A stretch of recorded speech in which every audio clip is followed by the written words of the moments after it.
بسم الله الرحمن الرحيم الله نور السماوات والأرض আসসালামু আলাইকুম রহমতুল্লাহ বরকাত। মিজান ভাই, আপনি ওমান থেকে জানতে চেয়েছেন মাগরিব নামাজের কাজা সম্পর্কে।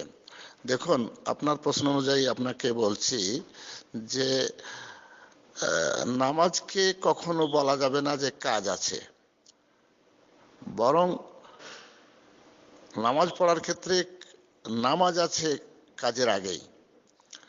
আপনার প্রশ্ন অনুযায়ী আপনি কাজে ব্যস্ত থাকেন, 5 মিনিটের জন্য নামাজ পড়বেন আগে, তারপরে কাজ সারবেন। ইহাই হচ্ছে সাধারণ নিয়ম। নামাজ পড়ে নেবেন, তারপরে বাকি কাজ সারবেন। ইহাই হচ্ছে সাধারণ নিয়ম। আপনি কোনো কারণে, অতীব ব্যস্ততার কারণে সময় মতো পড়তে পারেননি, সেই সময় মতো না পড়ার বিষয়টি কাজা হিসাবে যেটা পড়েছেন সেটা ঠিক আছে, এবং সেভাবে পড়তে হবে, ইহাই সঠিক। আর এই কারণে আপনি বলেছেন নামাজ কি ছেড়ে দেব?